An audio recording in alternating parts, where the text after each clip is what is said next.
Salat khauf. Salat khauf. Oh, ulang lagi ya? Salat khauf. Khauf itu salat dalam ketakutan. Ketakutan.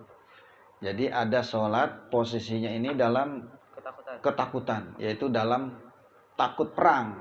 Ini suasana dalam perang. Dalam suasana apa? Perang. Takutnya itu takut perang, bukan takut ada petir, bukan. Takutnya itu suasana dalam berkecamuk dalam perang. Tapi perangnya juga yang artinya masih bisa diprediksi. Kalau perangnya udah nggak bisa diprediksi, sholatnya bagaimana? Ya udah di atas kuda kayak sambil berlari kayak gitu. Kalau ini bisa diprediksi, kita tahu nih musuhnya masih jauh, tapi dia bakalan nyerang. Nah itu dalam keadaan posisi perang ini, tiba waktu sholat, ya tetap sholat. Dalam perang aja kita tetap wajib sholat, apalagi sekedar sakit, nah, bisa duduk, bisa berbaring gitu kan. Nah sekarang sholat dalam berkecamuknya perang ini namanya sholat khauf. Sholat apa? Khauf. Dan sholat khauf itu ala salati atrubin. Ada 3 macam cara sholatnya ini. Ada 3 macam. Ahaduhuma ayyakuna adu fi ghairi jihatil qiblah. Nah, sholat khauf, sholat dalam rasa ketakutan berkecamuknya perang ini ada 3 macam. Yang pertama ini kalau musuhnya itu ada di arah kiblat.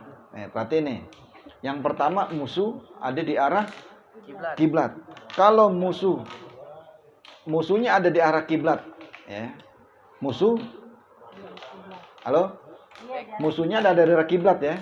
Kalau musuhnya ada di arah kiblat, ya, maka imam itu membagi 2 kelompok.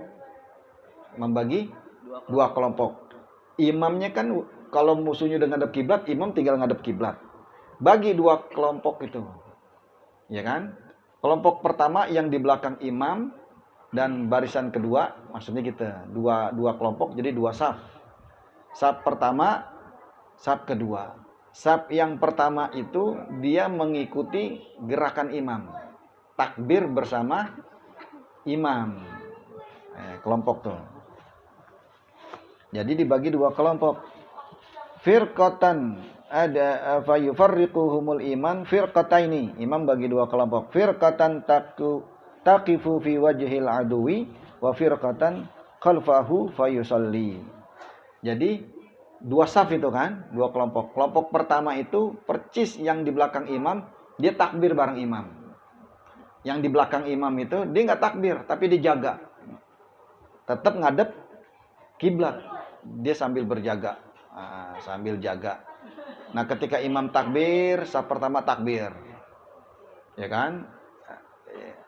Imam baca Fatihah, baca ayatin minal Quran, ya, tapi baca surah. Terus imam ruku, saf yang paling depan itu firqah pertama, kelompok pertama ikut ruku. I'tidal ikut i'tidal, sujud ikut sujud. Walhasil dia dapat 1 rakaat bersama imam. Ini nih, kalau musuh ada di arah kiblat. Jadi semuanya pada ngadep kiblat. Barisan pertama ngikut imam 1 rakaat. Setelah rakaat kedua dia nggak ngikut imam. Dia menyempurnakan sholatnya sendiri. Jadi imam ibaratnya dikebut tuh ya kan. Nah, setelah dia selesai, dia mundur.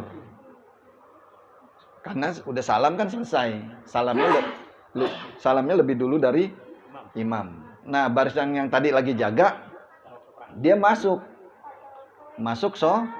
sholat ngikutin imam. Sholat ngikutin imam, misalnya jadi imam jatuhnya rakaat ketiga, ya kan? Atau rakaat ketiga. Nah, si makmum ini nih yang baru masuk, baru 1 rakaat. Dia ngikut lagi tuh, nyusul. Nah, nanti dia terakhir baru salamnya bareng imam. Yang jaga siapa? Yang jaga barisan di depan tadi yang mundur. Kalau dia ngadep, kalau musuh ada di arah kiblat, itu yang pertama. Itu pertama kalau musuhnya ada di arah kiblat. Al-aduwu dari arah kiblat.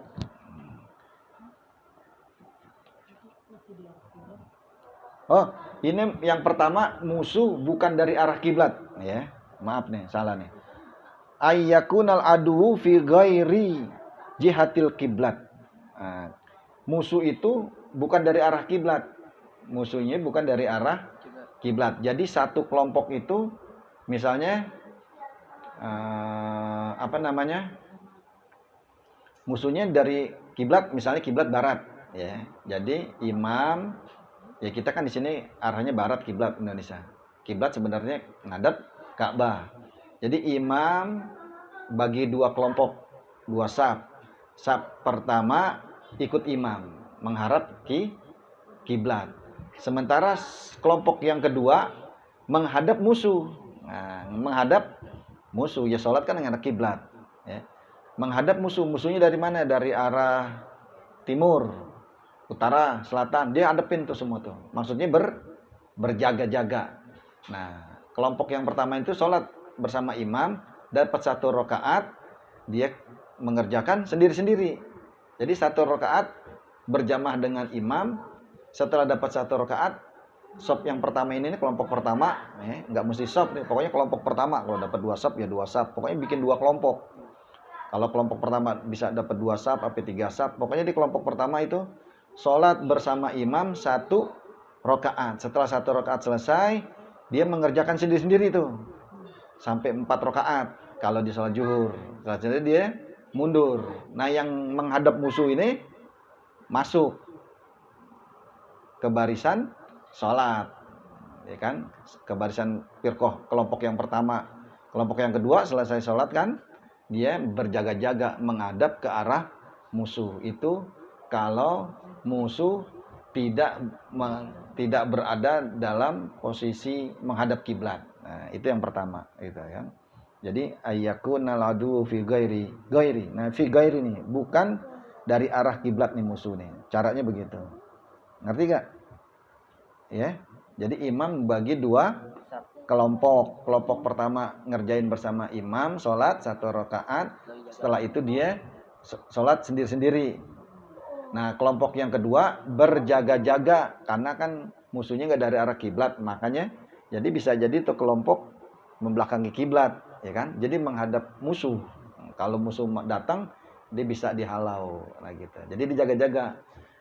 Kelompok pertama kan udah selesai nih sholat, karena dia setelah 1 rakaat dia menyelesaikan sendiri-sendiri, ya. Nah, kelompok kedua masuk ke kelompok pertama, sholat bersama imam. Yang kelompok yang tadi selesai berjaga-jaga, gantian gitu. Kalau musuhnya nggak dari arah kiblat, paham nggak? Ya. Nah, sekarang yang kedua nih, wasani. Nah, yang kedua nih. Ya, jadi yang pertama udah ya. Wasani ayyakuna fi jihatil kiblat. Yang kedua ini baru musuh itu datangnya dari arah kiblat. Nah, maka imam mengimami makmum yang ada di belakang itu, yang lainnya itu jaga bergantian. Habis ntar yang saf kedua maju. Nah, semuanya pada menghadap kiblat.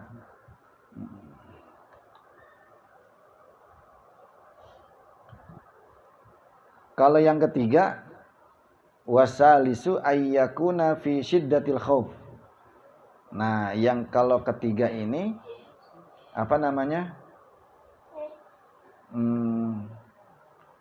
perangnya itu sangat dahsyat ibaratnya gitu. Jadi nggak bisa diprediksi musuhnya dari arah mana aja ada, terusnya tempurnya itu udah sangat dahsyat, person to person, udah berkecamuk gitu. Nah, itu cara sholatnya gimana? Ya udah, sholatnya itu bisa di atas kuda, jadi bisa sendiri-sendiri lah gitu. Ya kan? Wasalisu ayyakuna fi syiddatil khawf wa tahammul harbu fayusalli kaifa amkanahu rajilan aw raqiban mustaqbilal qiblah wa ghairi mustaqbilil qiblah. Jadi dia tuh ibaratnya tuh, wah ini udah waktu, tapi mepet sholat. Jadi dia sholat itu bisa aja di atas kudanya dia. Kudanya itu mau ngadep kiblat apa enggak ngadep kiblat, udah. Yang penting udah diniat mustaqbilal kiblat. Tuh kuda jalan terus tuh. Lu misalnya nih musuhnya kiblat misalnya ya, kiblat arah barat, musuh dari arah timur. Kita kan larinya masa ke barat, malah lari dari perang namanya. Kita susul. Ini waktu nih, udah perang. Ya udah tuh karena musuh emang nyerang kan, kita harus menyerang. Itu udah siddatil khauf, nggak bisa dijaga tuh. Kalau dijaga kan bisa tuh gantian kita sholat, yang satu sholat, sop pertama sholat, yang sop kedua jaga.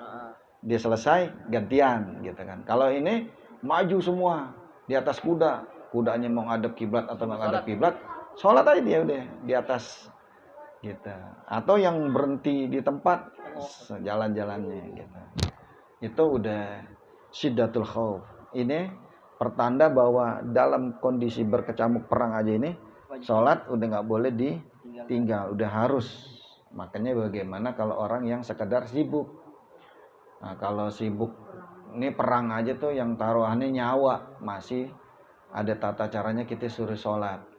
Sakit nggak boleh kena air, masih boleh tayamum. Nggak sakitnya nggak bisa bergerak, nggak bisa berdiri lama, masih disuruh duduk nggak bisa, berbaring nggak bisa, dengan isyarat nggak bisa, akhirnya disolatin gitu. Sampai situ dulu deh ya, kita lanjutin maulid karena kita ada kemalaman ini. Assalamualaikum warahmatullahi wabarakatuh.